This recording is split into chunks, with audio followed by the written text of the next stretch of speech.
안녕하세요. 대입에서 자동차 산업과 2차 전지를 담당하고 있는 멘토 한주입니다. 자, 오늘 DENT 종목 함께 보도록 할 건데, 최근에 이제 계속해서 하락 추세를 이어왔습니다. 분명히 많은 수주를 진행을 했음에도 불구하고 주가가 하락하고 있는데, 이 DENT를 어떻게 봐야 할지, 24년도에 이 DENT는 과연 어떤 흐름을 보여줄지에 대해서 좀 말씀을 드려볼 거고요. 수급적인 부분과 그리고 기술적으로 이제 대응해야 될 가격대들, 그리고 이런 레인지들을 좀 잡아서 말씀을 드려보도록 할 거고요. 아무 이슈가 없는 상황이기 때문에 증시의 영향도 현재 굉장히 중요합니다. 그래서 오늘은 국내 증시 얘기까지도 진행을 해 드릴 거니까요. 참고해 주시면 좋을 것 같습니다. 자, 그럼 본격적으로 DNT 함께 보도록 하겠습니다. 자, DNT 차트 먼저 좀 보도록 할게요. DNT 같은 경우는 이 차근차근 단계적으로 레벨업을 했던 이 기업인데, 최근에는 이제 하락세를 계속해서 면치 못하고 이어오고 있는 상황입니다. 1차적인 지지 구간이었던 이 15,000원을 이탈을 하게 되면서 480일선도 현재 이탈을 했는데, 이 구간 가격대 한 12,500원 정도는 자리를 좀 지켜줘야 하지 않을까. 이 가격대를 이탈을 하게 되면은 이 하방으로는 10,000원 가격까지도 열리게 되거든요. 근데 이게 심리적인 라운드 피겨 가격이라서 이 구간을 이탈하게 되면은 투매 물량도 우리가 생각을 해봐야 합니다. 그래서 지지 구간들은 여러분들이 꼭 체크를 좀 해주셔야 될 것 같고, 회복세를 보인다고 하더라도 위로는 17,500원이 단기적인 저항대가 될 가능성이 높습니다. 좀 넉넉하게 잡으면은 2만원까지도 1차적인 저항대를 볼 수가 있겠고요. 그 위로는 22,500원까지 일단은 열어두시면 좋을 것 같습니다. 그래서 가격적인 레인지는 이렇게 체크를 좀 해두시면 되는데, 이게 이제 아직 DNT가 4분기 실적 발표가 나오진 않았습니다. 근데 4분기 실적 발표를 좀 더 기대를 해봐도 될 것 같아요. 이게 실적이 나오면 흑자 전환을 진행을 하게 되면서 긍정적으로 좀 주가에 반영이 되지 않을까 생각을 하고는 있습니다.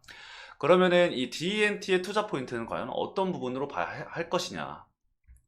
우선 첫 번째는 음극 레이저 노칭이죠. 예, 대부분의 매출이 음극 레이저 노칭에서 나오기 때문에 이 음극 레이저 노칭 수주 관련해서 꾸준한 수주 기대와 지속적인 수주로 인한 이 매출 규모 상승을 우리가 또 볼 수가 있겠습니다.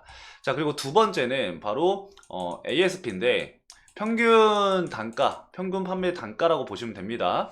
이 ASP 상승을 기대해 보면서 이 상승 효과로 마진 개선을 기대를 해볼 수가 있겠습니다. 그래서 영업이익이 좀 큰 폭으로 올해 성장을 하지 않을까 생각을 하고 있기 때문에 GM 2공장향 장비 발주부터는 이 ASP가 대략 25%에서 30 몇 프로 정도 상승한 효과를 볼 것으로 좀 판단을 하고 있기 때문에 올해 이제 영업이익 같은 경우는 전년 대비 330%, 한 300% 이상의 상승을 보여줄 것으로, 성장을 보여줄 것으로 예상이 되고 있습니다. 그래서 해당 부분은 좀 참고를 해 주시면 좋을 것 같고요.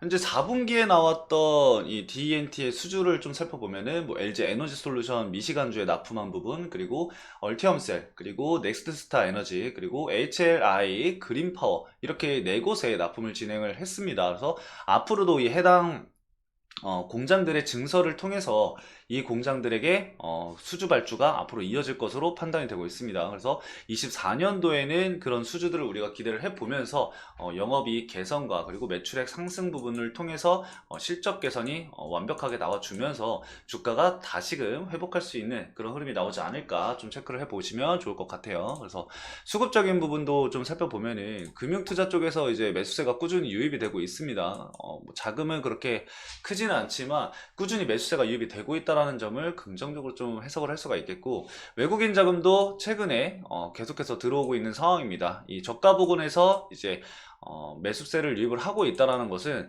현재 가격대가 굉장히 저평가된 가격이다라고 우리가 해석을 또 해볼 수가 있으니까, 그 부분도 여러분들 꼭 인지를 해주시고 대응 전략을 구상해 나가주시면 좋을 것 같고요.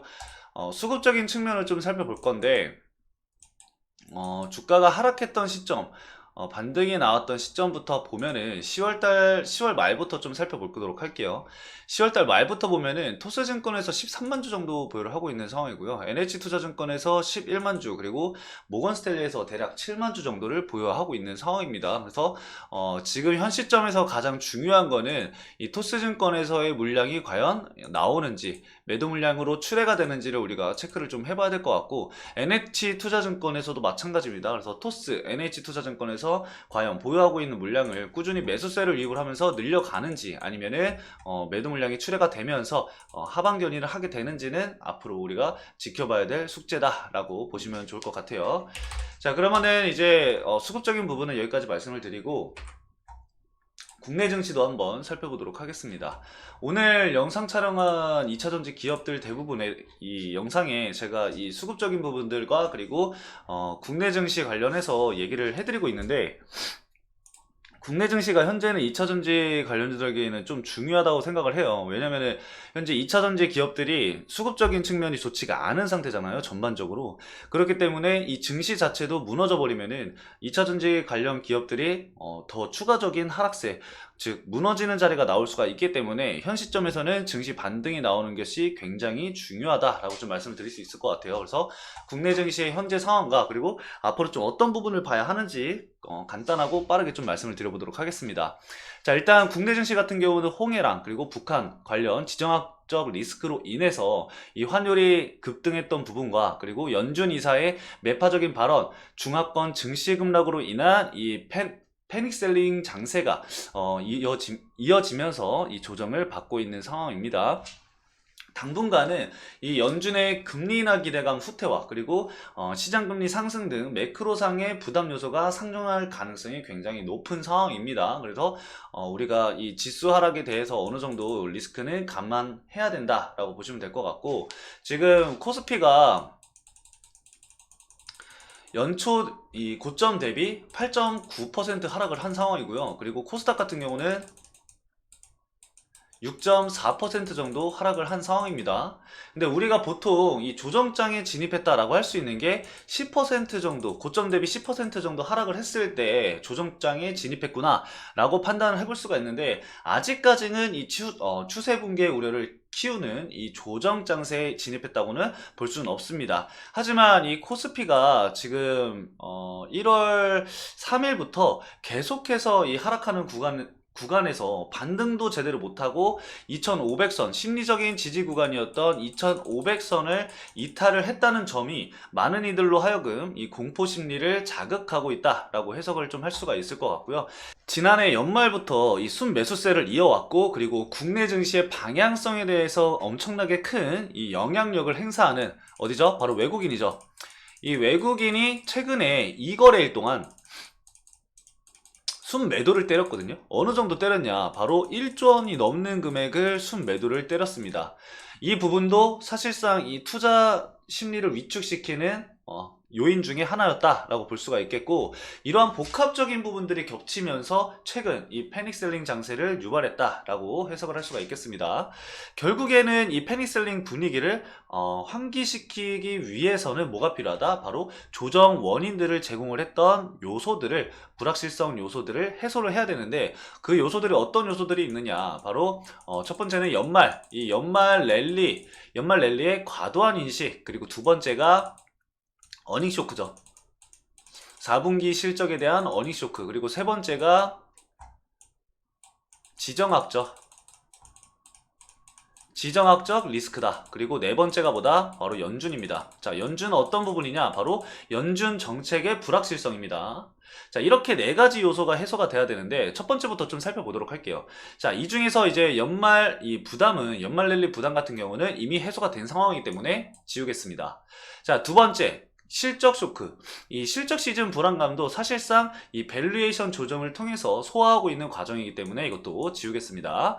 자, 그러면은 세 번째, 지정학적 리스크인데, 이 지정학적 리스크는 북한이죠. 북한의 도발인데, 지정학적 리스크는 저희가 15일부터 17일까지 한미일 연합훈련이 있었습니다. 그렇기 때문에 이걸 통해서 북한이 도발을 한 거거든요. 그래서 단기적인 지정학적 리스크다라고 좀 판단을 해볼 수가 있을 것 같습니다. 그래서 이것도 지울 거고요. 마지막으로 이제 남은 거는 뭐다? 이 연준의 정책 불확실성 해소 여부가 관건이다라고 볼 수가 있겠습니다. 이 패닉셀 이후에 자주 출현하게 되는 것들을 보면은 바로 저가 매수세죠. 저가 매수세를 유입이 되면서, 그리고 주식시장 특성을 좀 고려를 해본다면은 단기적인 기술적 반등은 우리가 좀 기대를 해볼 수가 있을 것 같고요.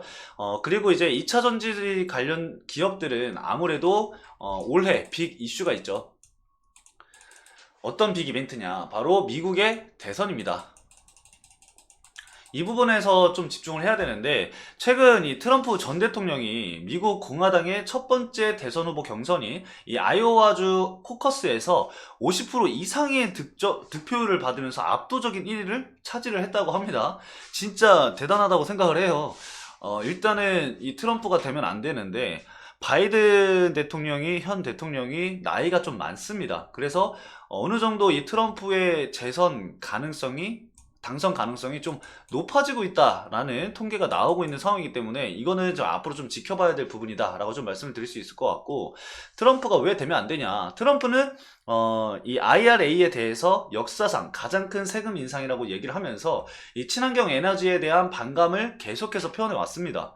그리고 이번 미국 대선에서 만약에 트럼프가 다시 당선이 된다라고 한다면은 IRA를 폐기할 계획이다라는 얘기까지 돌고 있기 때문에, 이런 부분은 2차 전지 관련 기업들 입장에서는 가장 큰 악재다라고 좀 볼 수가 있겠습니다. 그래서 이 부분은 우리가 좀 집중적으로 올 한 해 계속해서 체크해야 될 빅 이벤트 중에 하나다라고 좀 말씀을 드릴 수 있을 것 같습니다. 자, 아무튼 오늘 수급적인 부분들과 그리고 국내 증시까지 좀 간단하게 말씀을 드렸는데, 앞으로는 이제 국내 증시의 어, 흐름들과 그리고 이 DNT의 수급적인 부분들, 기술적인 부분들이 굉장히 중요하기 때문에 이 부분에 포커스를 맞춰서 여러분들에게 좀 정보 전달을 도와드릴 거고요. 수주적인 부분들 그리고 실적 부분이 나온다라고 하면은 그 또한 해석하는 영상을 촬영을 하도록 하겠습니다. 자, 오늘 영상은 여기까지 말씀을 드리면서 저는 이만 물러가 보도록 하겠습니다. 다음 영상에서 더 나은 퀄리티의 영상으로 찾아뵙도록 하겠습니다. 감사합니다.